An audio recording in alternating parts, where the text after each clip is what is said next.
Hello students, this is AJ Yadav from MPIC Rudhauli बस्ती। बच्चों, आज हम एक्सेप्शन ऑफ टेंस के अपवाद का दूसरा भाग सेकंड पार्ट हम लोग पढ़ने जा रहे हैं। कल हम आपको 3 पार्ट पढ़ाए थे, आप लोगों ने उसका बखूबी बढ़िया से अध्ययन किया होगा। आज हम आपको कुछ और भाग, कुछ और जटिल समस्याओं, कुछ और जटिल सेंटेंसेस के बारे में बताने जा रहे हैं। इनको ध्यानपूर्वक देखिए और समझिए। हमने देखिए चौथा नियम लिखा है, जब भूतकाल में कोई अधूरा कार्य दिया गया हो तो इफ क्लॉज का अनुवाद पास्ट परफेक्ट में तथा दूसरे भाग में वुड हैव प्लस V3 का प्रयोग होता है। इसकी बनावट पर ध्यान दीजिए बच्चों। इसकी बनावट कुछ इस तरह से होती है, जैसे अगर मैं खेला होता तो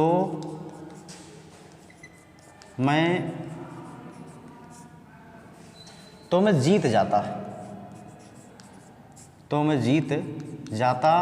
या जीत गया होता। दो तरह से हो सकता है, यदि मैं खेला होता तो मैं जीत जाता, या यदि मैं खेला होता तो मैं जीत गया होता। अब ऐसे वाक्यों में देखिए, इसमें अधूरा कार्य है, खेलने का कार्य नहीं किया गया है, अधूरी अवस्था में छोड़ दिया गया है। तो ऐसी अवस्था में जो अगर वाला वाक्य है यह पास्ट परफेक्ट बनेगा, अर्थात इसका अनुवाद बनेगा इफ आई हैड प्लेड। ये आपका इफ क्लॉज हो गया, ये इफ क्लॉज आपका बन गया पास्ट परफेक्ट में। और दूसरे वाक्य का अनुवाद जब करेंगे हम तो के लिए कामा लगा देंगे।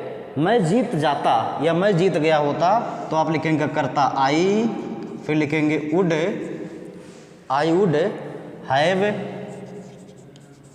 और थर्ड फॉर्म हो जाएगा जीतना का वन। ये पूरा वाक्य बन गया।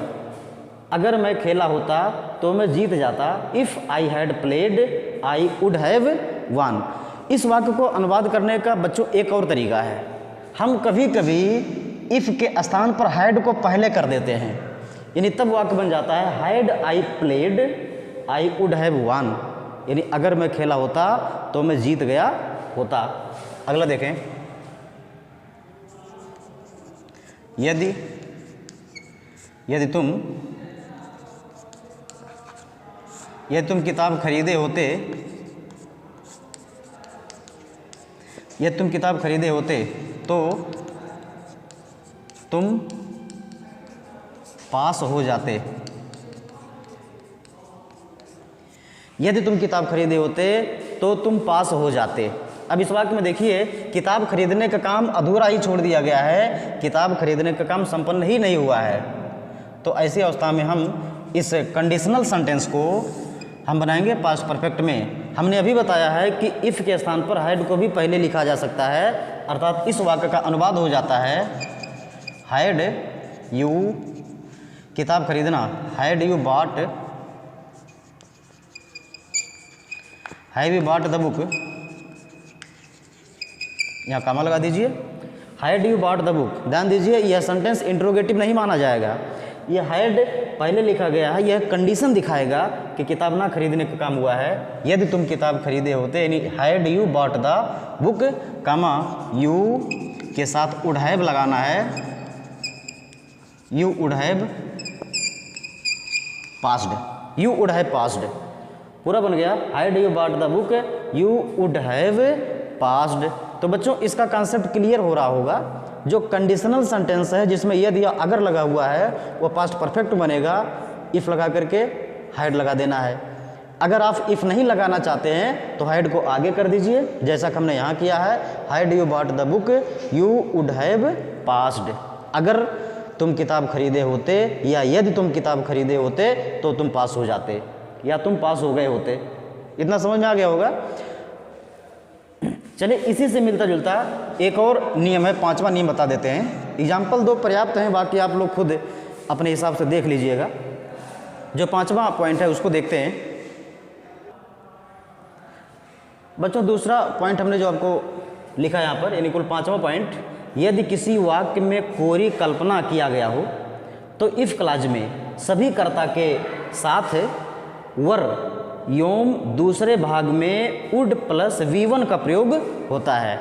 इन दोनों वाक्यों में बच्चों बहुत कन्फ्यूजन होता है। आज हम इन दोनों प्रकार के वाक्यों में कन्फ्यूजन आपको पूरी तरह से दूर कर देंगे, क्योंकि दोनों वाक्य लगभग एक जैसे दिखाई देते हैं। जैसे यदि मैं एक पक्षी होता तो मैं आकाश में उड़ता, तो मैं आकाश में उड़ता।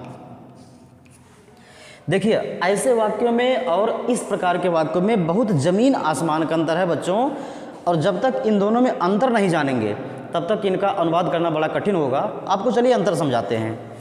बच्चों, जब किसी वाक्य में अधूरा कार्य दिखाई देगा तो उसमें एक फुल वर्ब होगा। यहाँ देखिए, खेलना, ये आपका फुल वर्ब है, इसको फुल वर्ब कह लीजिए। फुल वर्ब, खेलना प्ले एक फुल वर्ब है, एक कर्ता के साथ मिलकर के ये अपना अर्थ निकाल लेते हैं। इसमें देख लीजिए, यदि मैं एक पक्षी होता, यहाँ आपका क्रिया है होना, और होना को कहते हैं बी, और क्रिया का बी फॉर्म जो होता है, क्रिया का बी फॉर्म यहाँ लिख दें हम, बी फॉर्म, इसको हम कहते हैं is am are was were. इसको अधूरी क्रिया भी कहा जाता है। इसके अंदर ये शब्द शामिल होते हैं, is am are was were, is am are was were इसमें शामिल होता है। तो इस वाक्य में कोई फुल वर्ब नहीं है, बल्कि एक अधूरी क्रिया होती है।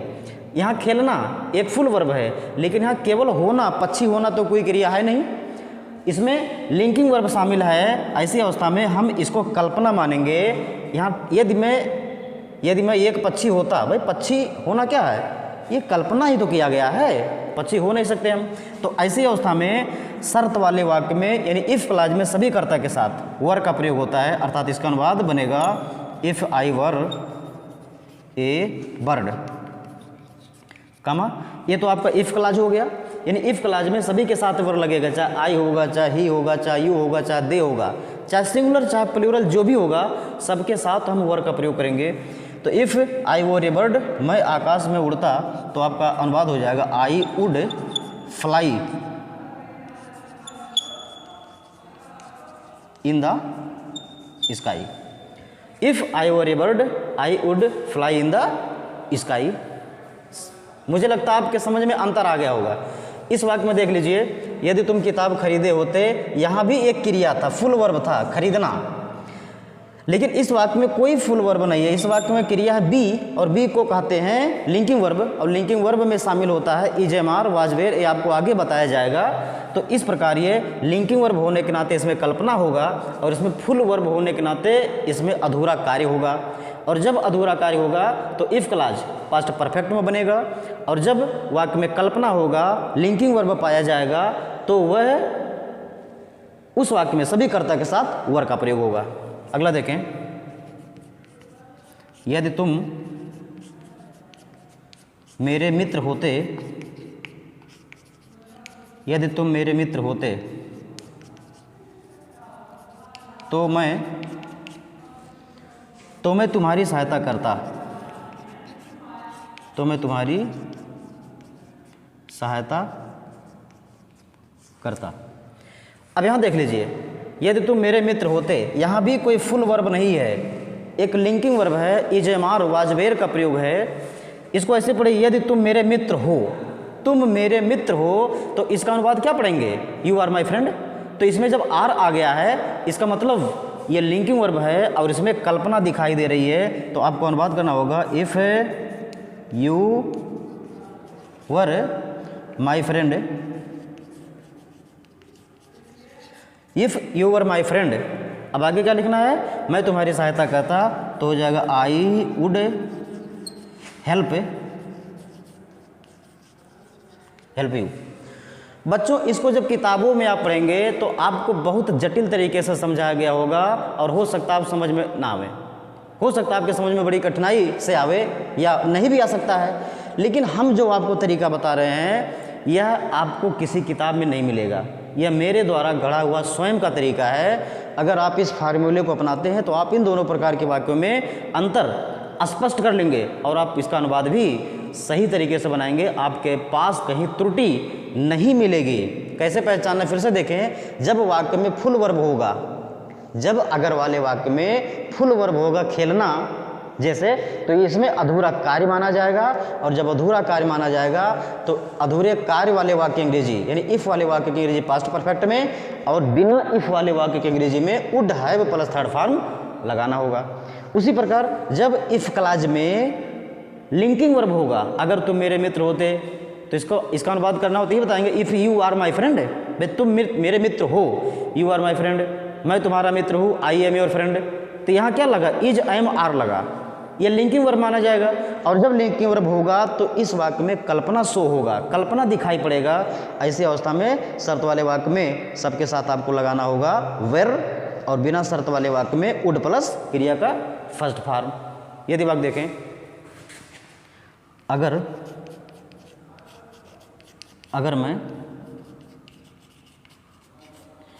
मैं तुम्हारी जगह होता, अगर मैं तुम्हारी जगह होता तो मैं भी यही करता, तो मैं भी यही करता। तो बना लीजिए, if I were at your place, if I were at your place, comma, if I were at your place, यदि मैं तुम्हारी जगह पर होता तो मैं तुम्हारी सहायता करता, तो हो जाएगा आई वुड, मैं भी यही करता, तो आई वुड डू द, यही का मतलब सेम कर दीजिए, I would do the same. If I were at your place I would do the same. तो आई होप बच्चों इतना तो आप समझ गए होंगे। इन दोनों प्रकार के वाक्यों में कभी कभी बच्चे कन्फ्यूज हो जाते हैं, जहाँ पास्ट परफेक्ट यूज़ करना होता है वहाँ वर का प्रयोग कर देते हैं, और जहाँ वर का प्रयोग करना होता है वहाँ पास्ट परफेक्ट यूज़ कर देते हैं। तो आप ऐसी गलतियों से बचेंगे, ऐसा हमें पूर्ण विश्वास है। चलिए हम अब अगले नियम की तरफ बढ़ते हैं। तो बच्चों आपका जो अगला नियम 6वां पॉइंट दिख रहा है वो ये है कि जब भूतकाल में भिन्न कर्ताओं द्वारा एक के बाद दूसरा कार्य समाप्त या संपन्न हो, तो पहले समाप्त होने वाला कार्य पास्ट परफेक्ट में, तथा बाद में समाप्त होने वाला वाक्य या बाद में समाप्त होने वाला कार्य, इसको कार्य कर दिया जाए, इस वाक्य को कार्य कर दें। बाद में समाप्त होने वाला कार्य पास्ट इंडेफिनिट में लिखा जाता है, तथा दोनों खंडों के बीच आफ्टर या बिफोर का प्रयोग होता है। इस प्रकार के नियम आप लोग फ्यूचर में भी पढ़ चुके हैं। वहाँ फ्यूचर परफेक्ट में और प्रेजेंट इंडेफिनिट के बीच कॉम्बिनेशन हुआ करता था। इस वाक्य में चूंकि पास्ट है तो दोनों पास्ट ही टेंसों का कॉम्बिनेशन है, एक पास्ट परफेक्ट है और एक पास्ट इंडेफिनिट है। तो चलिए देखते हैं। जैसे डॉक्टर के जाने से पहले मरीज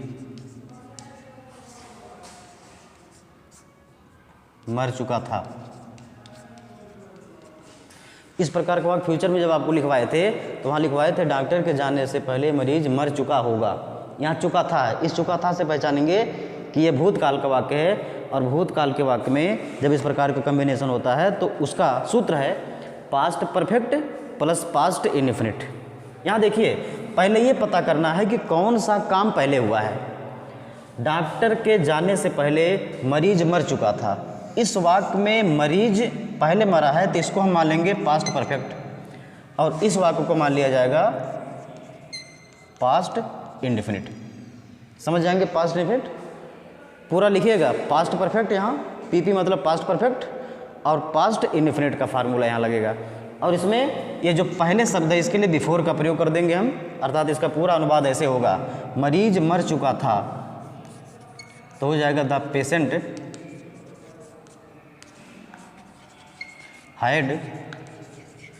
patient had died before the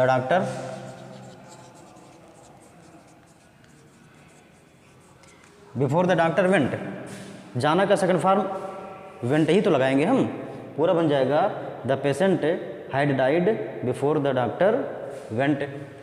अगला एग्जाम्पल देखें, राम के आने के बाद हमने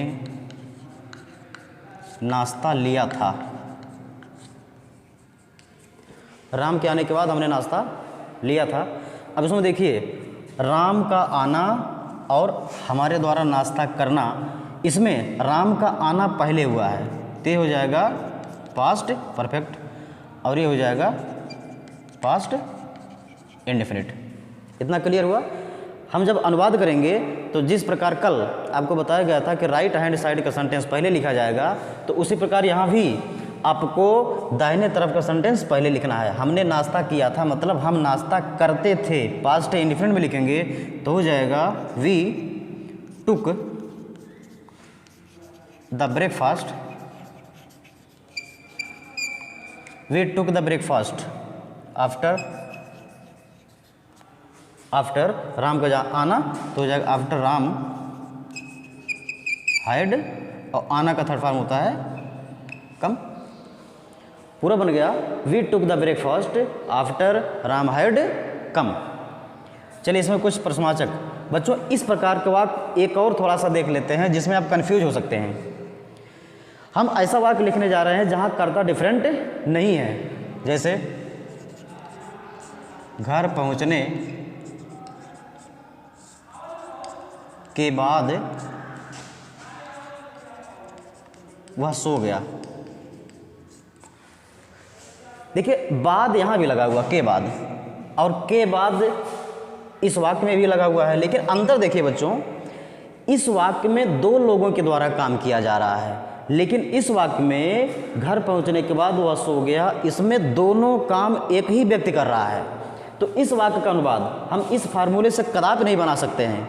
इसके लिए अलग फार्मूला है। जब आपको कभी पार्टिसिपल टॉपिक हम पढ़ाएंगे तो वहाँ लिखाया जाएगा कि जब एक ही कर्ता के द्वारा दो कार्य एक के बाद दूसरा कार्य समाप्त होता हो तो पहले वाले वाक्य में हैविंग और थर्ड फॉर्म लगाते हैं, अर्थात हैविंग रीच्ड होम के बाद कामा लगाएंगे, वह सो गया तो ही के बाद आपको स्लीप का सेकंड फॉर्म लिखना है तो हो जाएगा ही स्लेप्ट। तो इस प्रकार के गलतियों से बचिएगा। इस प्रकार के वाक्य में और इस प्रकार के वाक्य में जो अंतर है हमें लगता है आपके समझ में आ गया होगा। जब इस प्रकार का वाक्य लिखा जाएगा तो इसमें कर्ता एक ही होगा। जैसे बाजार पहुंचने के बाद हमने सब्जी खरीदा, यहाँ बाजार भी हम ही जा रहे हैं और हम ही सब्जी भी खरीद रहे हैं, लेकिन कहा जाए मोहन के बाजार जाने के बाद सोहन ने सब्जी खरीदा, तब आप इसमें इस प्रकार का फार्मूला अप्लाई करेंगे। बात समझ में आ रही होगी। चलिए, अगर अंतर नहीं जानते थे तो आज इस अंतर को समझ जाइए और भविष्य में इस प्रकार की गलती नहीं करेंगे। चलिए एक प्रश्नवाचक देते हैं, क्या बरसात होने से पहले हम छाता खरीद चुके थे। क्या बरसात होने से पहले हम छाता खरीद चुके थे। हमने कल बताया था कि इस क्या को छोड़ ही दीजिए, आप पढ़िए बरसात होने से पहले हम छाता खरीद चुके थे। एक वाक्य में बरसात होना और एक वाक्य में छाता खरीदना, तो ये हो जाएगा काम पहले हो रहा है, बरसात हुआ उसके पहले छाता खरीदा गया है, तो ये हो जाएगा पास्ट परफेक्ट और ये हो जाएगा अपने आप पास्ट इंडेफिनिट। अब हमें करना क्या है, चूँकि यह वाक्य पहले लिखा जाएगा, आपको बार बार बताया गया है कि दाहिने तरफ का वाक्य पहले लिखा जाएगा, तो ऐसी अवस्था में इस क्या को हम इसी के साथ तो जोड़ेंगे, यानी पढ़ेंगे क्या हम छाता खरीद चुके थे, अर्थात पास्ट परफेक्ट में हो जाएगा had we bought, have we bought the umbrella. Conjunction क्या है, before. Had we bought the umbrella before, बरसात का होना, बरसात के लिए इट लगा और पास्ट इंडेफिनिट है तो ऐसी अवस्था में second form before it rained पूरा बन गया। Had we bought the umbrella before it rained. एक वाक्य और देखते हैं।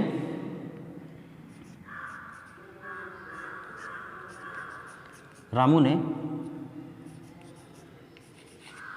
सूर्य निकलने से पूर्व रामू ने सूर्य निकलने से पूर्व अपना गृह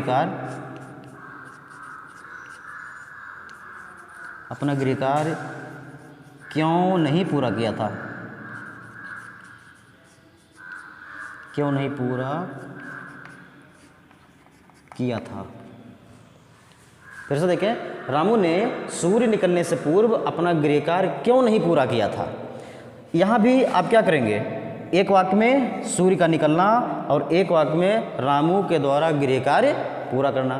तो अगर ये क्यों निकाल दें तो वाक्य बनेगा सूर्य निकलने से पूर्व रामू ने अपना गृह कार्य पूरा कर लिया था। अर्थात स्पष्ट है कि सूर्य बाद में निकला है, पहले रामू ने अपना गृह कार्य पूरा किया। यानी यह क्यों इसी रामू वाले वाक्य में ही पढ़ा जाएगा। यानी आप पढ़ेंगे रामू ने अपना गृह कार्य क्यों नहीं पूरा किया था, अर्थात वाई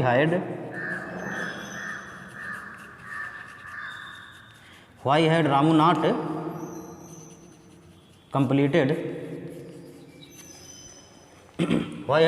कंप्लीटेड हिज होमवर्क। इतना समझ गए? यानी इस क्यों को हमेशा हम दूसरे खंड में ही जोड़ेंगे। तो why had Ramu not completed his homework, आपका कंजक्शन है बिफोर, यहाँ बिफोर लगा दीजिए। बिफोर के बाद अब दूसरा वर्क क्या है, सूर्य का निकलना। सूर्य का निकलना ये पास्ट इंडेफिनिट में हमको लिखना पड़ेगा, तो हो जाएगा बिफोर द सन राइज का सेकंड फॉर्म होगा रोज। ध्यान दीजिएगा, रोज माने गुलाब नहीं, राइज का सेकंड फॉर्म होगा रोज। तो पूरा वाक्य बन जाएगा why had Ramu not completed his homework before the sun rose. Rose मतलब गुलाब तो नहीं समझेंगे, रोज मतलब राइज का सेकंड फॉर्म। तो बच्चों इसमें जो सबसे बड़ी समस्या आपके सामने आती है, इस प्रकार के वाक्यों में और इस प्रकार के वाक्यों में डिफरेंस पता करना। तो डिफरेंस तो आप पता कर लेंगे कि जब इस प्रकार का वाक्य हो जहां दो कर्ता हो, एक डॉक्टर एक मरीज, तो हम इस फार्मूले से उसको ट्रांसलेट करेंगे। लेकिन यहां देख लीजिए, यहां भी दो काम हो रहे हैं, लेकिन उसमें कर्ता कौन है, सिर्फ एक है। तो जब इस प्रकार का एक कर्ता वाला कोई वाक्य होगा जिसमें दो काम होते होंगे, उसको आप हैविंग प्लस थर्ड फॉर्म से बनाइएगा, that is called perfect participle. यह कॉम्प्लेक्स सेंटेंस का नियम है और इसको हम मानेंगे सिंपल सेंटेंस। क्योंकि इसमें केवल एक सब्जेक्ट है और एक फाइनाइट वर्ब है, इसलिए इसको सिंपल वाक्य की कैटेगरी में रखा जाएगा। और इस प्रकार के नियम से जो भी वाक्य बनेंगे that will be complex sentence. तो आई होप आप ये टॉपिक समझ गए होंगे और इस दोनों प्रकार के वाक्यों में अंतर भी जान गए होंगे। चलिए एक और नियम आपको बताते हैं। चलिए आपको एक और नियम पढ़ा देते हैं, 7वां पॉइंट। हालांकि बहुत पॉइंट है लेकिन कुछ मेन बता दे रहे हैं। पास्ट इंडेफिनिट में कार्य बहुत पहले समाप्त होता है, किंतु प्रेजेंट परफेक्ट में कार्य तुरंत समाप्त होना पाया जाता है। इस प्रकार के कुछ वाक्य हम आपको बताना चाहेंगे कि जिसमें कार्य बहुत पहले समाप्त हो गया है, लिखा रहेगा वो है प्रेजेंट परफेक्ट में, लेकिन बनेगा पास्ट इंडेफिनिट में। उसी प्रकार कुछ ऐसे वाक्य भी आपको दिखाई देंगे जिसमें काम तुरंत खत्म हुआ है लेकिन लिखा रहेगा पास्ट इंडेफिनिट में, लेकिन अनुवाद कहाँ होगा, प्रेजेंट परफेक्ट में। समझिए, ऐसे बातों से नहीं समझेंगे। जैसे लिखे, मैं यह फिल्म 4 साल पहले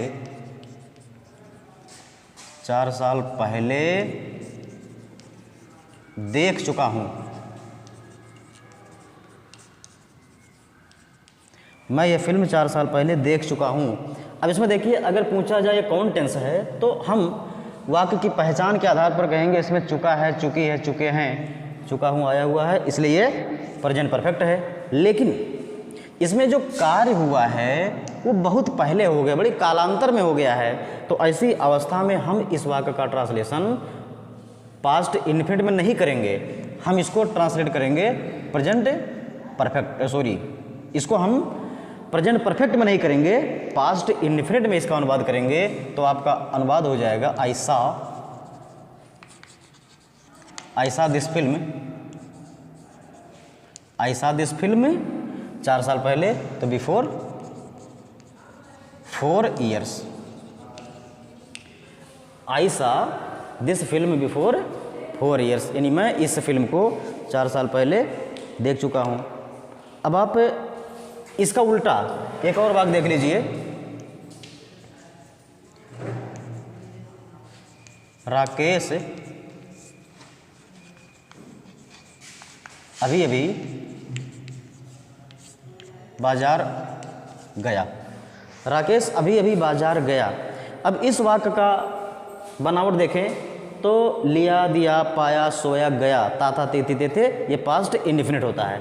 तो ऐसी अवस्था में अगर आप देखेंगे तो पास्ट इनफिनिट नज़र आ रहा है, लेकिन इसमें काम जो हुआ है वो भाई तुरंत हुआ है। तो इसको हम पास्ट इनफिनिट में ना अनुवाद करके प्रेजेंट परफेक्ट में करेंगे, अर्थात आपका आंसर बनेगा राकेश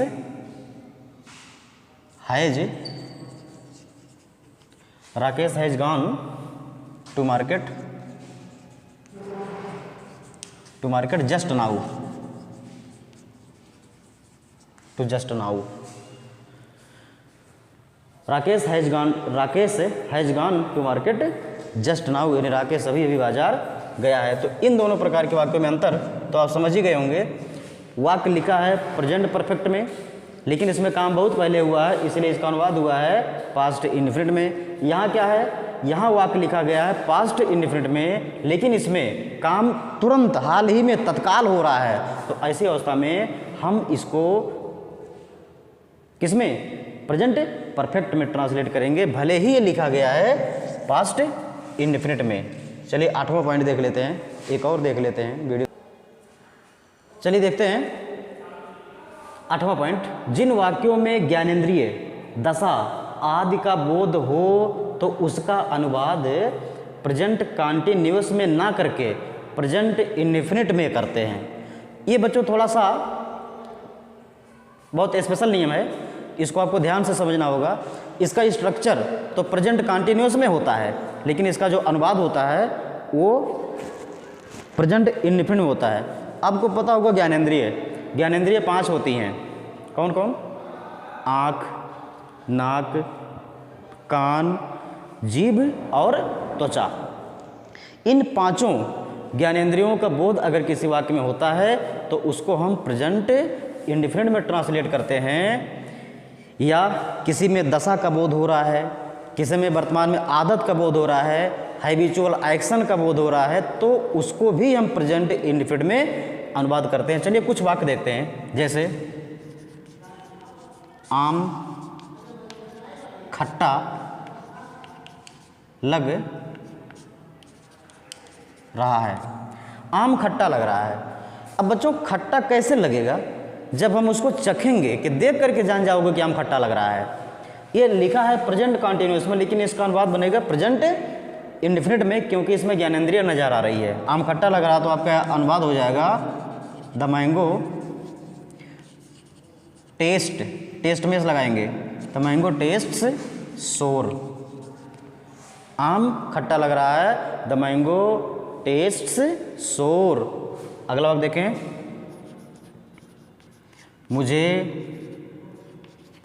मुझे ठंडी लग रही है, मुझे ठंडी लग रही है। ठंडी लगना कैसे पता चलेगा, ये भी तो त्वचा का काम है, ठंड का आभास करना, ठंड गर्म का आभास करना त्वचा का काम है। तो इसमें भी भले प्रेजेंट कॉन्टिन्यूअस लिखा है, लेकिन हम इसका अनुवाद किस में बनाएंगे, प्रेजेंट इनफिनिट में। तो अर्थात आपको लिखना पड़ेगा आई फील कोल्ड, मुझे ठंडी लग रही है, आई फील कोल्ड। तो इस प्रकार से जब 5 ज्ञानेंद्रियों में से कोई भी आ जाएगा, सुनना, मैं कहानी सुन रहा हूँ, आई लिसन स्टोरी, मैं फिल्म देख रहा हूँ तो आई लुक फिल्म। तो इस प्रकार का आप अनुवाद इनको प्रेजेंट कॉन्टिन्यूअस बना करके प्रेजेंट इनफिनिट में करते रहेंगे, यहाँ कोई समस्या नहीं है। थोड़ा सा एक आध वाक्य हम दशा का देख लेते हैं। जैसे कहा जाए मोहन दुखी लग रहा है, मोहन दुखी लग रहा है, ऐसे अवस्था में यहाँ कंडीशन का बोध हो रहा है। तो लगना के लिए होता सीम या अपीयर, तो आप लिखेंगे Mohan seems, Mohan seems sad. Mohan दुखी लग रहा है, मोहन सीम्स सैड, ये लिखा है प्रेजेंट कंटिन्यूअस में, लेकिन हम इसको अनुवाद कर रहे हैं प्रेजेंट इंडेफिनिट में। एक वाक्य और देख लीजिए, क्या तुम मुझे सुन रहे हो? क्या तुम मुझे सुन रहे हो? इस वाक्य में भी सुनना एक ज्ञानेंद्रिय का आभास इसमें पाया जा रहा है। तो भले ही ये प्रेजेंट कंटिन्यूअस में आपका सेंटेंस लिखा गया है, लेकिन इसका ट्रांसलेट हम प्रेजेंट इंडेफिनिट में ही करेंगे। तो ऐसी अवस्था में आपका जो अनुवाद बनेगा, सबसे पहले लिखेंगे डू, क्योंकि क्या पहले है, और कर्ता हो जाएगा यू, और सुनना का लिसन या हियर। तो do you listen, LISTEN, do you listen to me, प्रश्न चिन्ह। तो बच्चों मुझे लगता है कि आप लोग ये टॉपिक समझ गए होंगे। अभी एक्सेप्शन ऑफ टेंस में एक आध पॉइंट और थे, लेकिन अब उसको नहीं पढ़ाएंगे। अब हम आपको कल एक बहुत ही शानदार टॉपिक पढ़ाएंगे। अब वो शानदार टॉपिक क्या है, ये क्लाइमेक्स बना रहने दीजिए, और उस शानदार टॉपिक को पढ़ने के लिए हम कल फिर मिलते हैं एक नए वीडियो में, एक नए उम्मीद के साथ, एक नए जोश के साथ। तब तक आप लोग स्वस्थ रहें, मस्त रहें, नोट बनाते रहें, और हो सके तो मेरा चैनल AJ इंग्लिश क्लासेज को सब्सक्राइब भी करते रहें, क्योंकि इस लॉकडाउन पीरियड में हम आपको एक से एक अद्वितीय चीज़ बताएंगे और आपको समझाएंगे। आपका समय बिल्कुल भी बर्बाद नहीं होने देंगे। धन्यवाद।